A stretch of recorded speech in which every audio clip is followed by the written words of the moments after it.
Hello, I'm Docent Jack at Point Lobos State Natural Reserve. And today I'd like to tell you about the floating forest. That's a name I give it. It's really not called a floating forest, but I'm just trying to stimulate your curiosity. So first, let's look at a forest that I know you're familiar with, the Monterey Pine Forest, which can be found along most trails at Point Lobos. And of course, when you're looking at a forest, you're looking at a number of trunks coming up from the ground. Strong trunks that support the tree.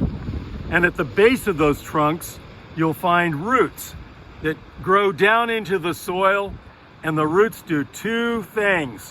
One, they anchor the tree so that it doesn't blow over.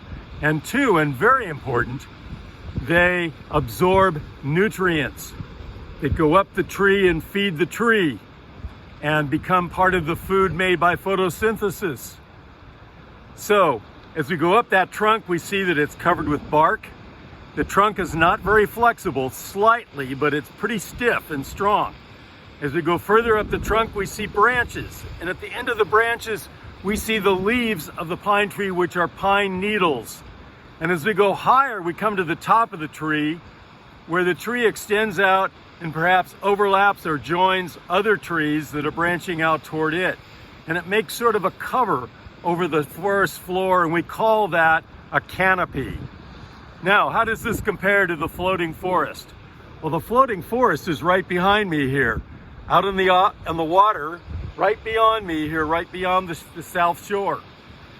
And that forest is actually the kelp forest. That's the real name. And it's a very strong seaweed that grows very tall in the water and branches out at the surface of the water. Now, down at the base, do we find roots? Well, they look like roots, but they're called holdfasts. And they're like fingers that spread out and attach to a hard, rocky surface.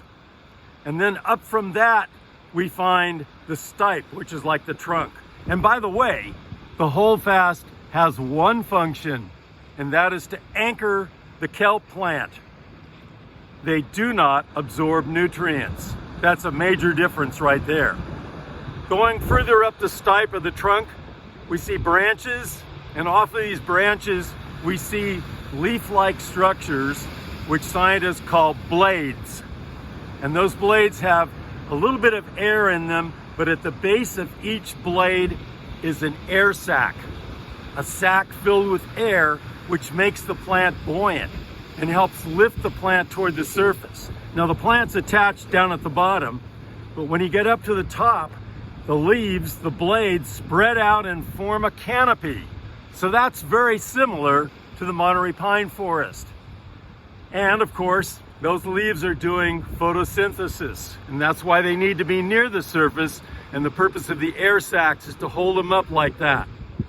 Now, I think you're ready to report back to your teacher, your classmates, and your family about what a floating forest is, what a kelp forest is, and how it differs from a pine forest. So how does it differ from a pine forest? What's the purpose of the air sacs? And finally, your challenge question. If the holdfasts are not absorbing nutrients, how does the kelp plant get its nutrients? And from where does it get its nutrients?